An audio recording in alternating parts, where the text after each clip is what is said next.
Chapter 2. The goat was tethered near the house, but Oyvind wandered off, with his eyes fixed on the cliff. The mother came and sat down beside him. He asked her to tell him stories about things that were far away, for now the goat was no longer enough to content him. So his mother told him how once everything could talk.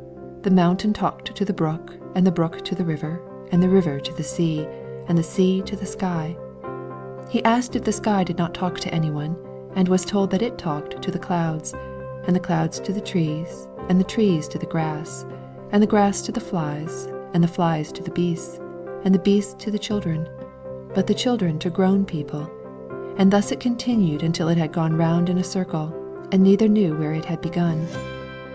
Oyvind gazed at the cliff, the trees, the sea, and the sky, and he had never truly seen them before. The cat came out just then, and stretched itself out on the doorstep in the sunshine. "What does the cat say?" asked Oyvind, and pointed.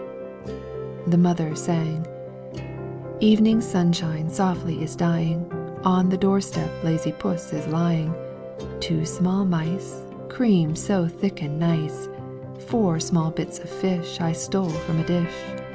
Well filled am I and sleek, am very languid and meek," says the pussy. Then the cock came strutting up with all the hens. "What does the cock say?" asked Oyvind, clapping his hands. The mother sang, "Mother hen her wings now are sinking, Chanticleer on one leg stands thinking.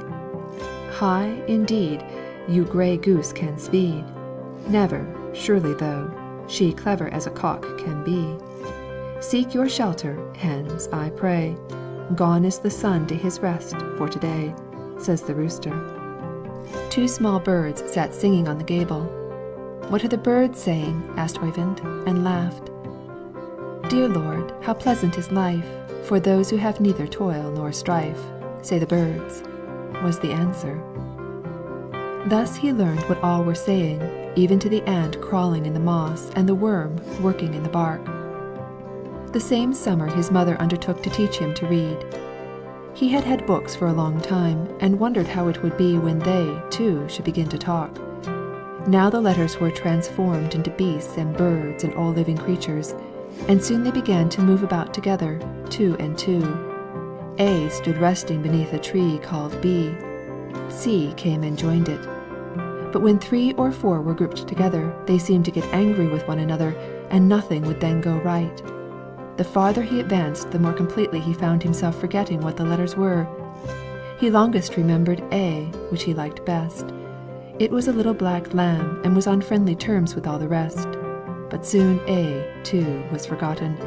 The books no longer contained stories, only lessons.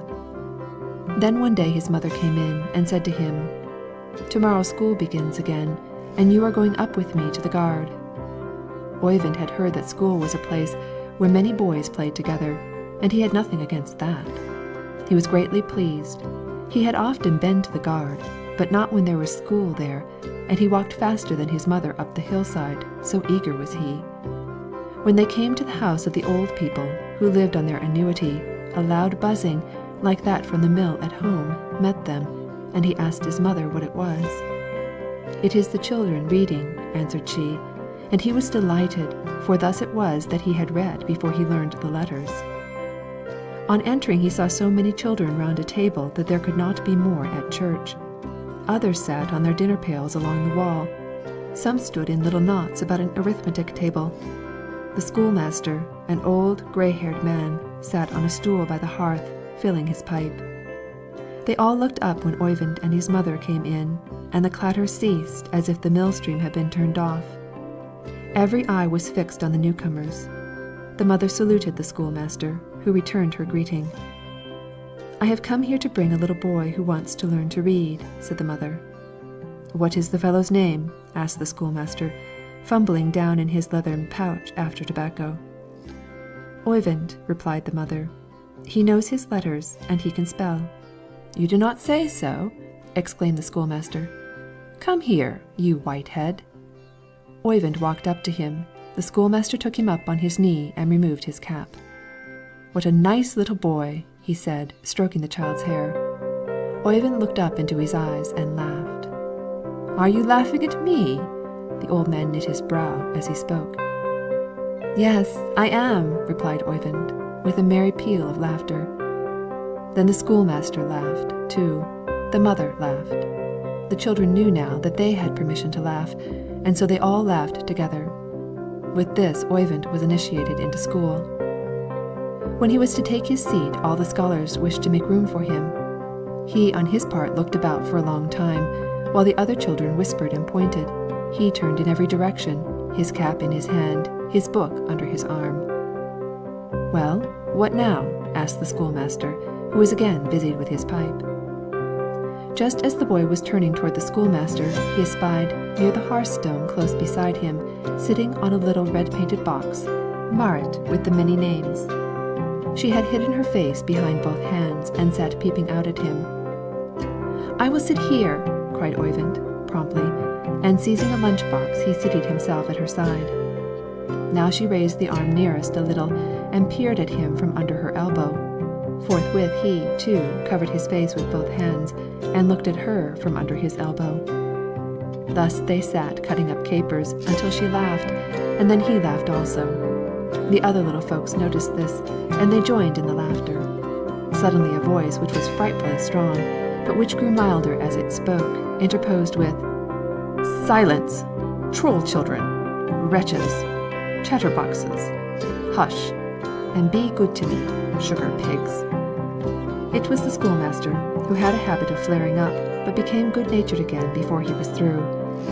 Immediately there was quiet in the school, until the pepper grinders again began to go.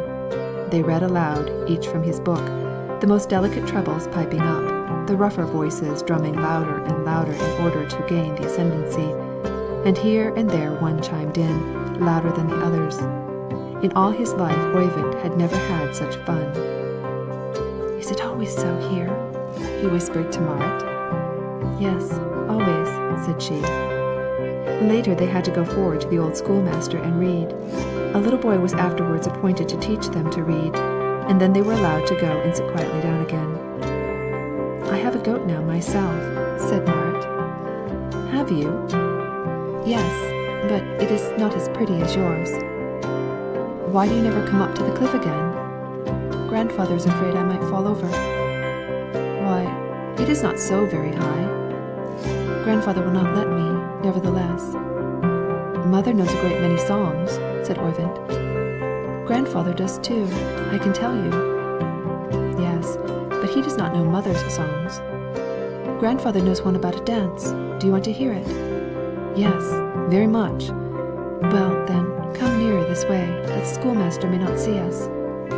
He moved close to her, and then she recited a little snatch of a song 4 or 5 times until the boy learned it, and it was the first thing he learned at school. "Dance!" cried the fiddle. Its strings were all quaking, the lensman's son making spring up and say, "Ho!" "Stay!" called out Ola, and tripped him up lightly. The girls laughed out brightly, the lensman laid low. "Hop!" then said Eric, his heel upward flinging, the beams fell to ringing, the walls gave a shriek. "Stop!" shouted Elling, his collar then grasping, and held him up, gasping, "Why, you're far too weak." "Hey!" spoke up Rasmus, fair Randy then seizing, "Come, give without teasing that kiss, oh, you know." "Nay," answered Randy, and boxing him smartly, dashed off, crying tartly, "Take that now, and go." "Up, youngsters," cried the schoolmaster. "This is the first day, so you shall be let off early, but first we must say a prayer and sing." The whole school was now alive. The little folks jumped down from the benches, ran across the floor, and all spoke at once. "Silence! Little gypsies! Young rascals! Yearlings! Be still and walk nicely across the floor, little children," said the schoolmaster, and they quietly took their places. After which the schoolmaster stood in front of them and made a short prayer. Then they sang. The schoolmaster started the tune in a deep bass. All the children folding their hands joined in. Oyvind stood at the foot, near the door, with Marit looking on. They also clasped their hands, but they could not sing. This was the first day at school. End of chapter 2.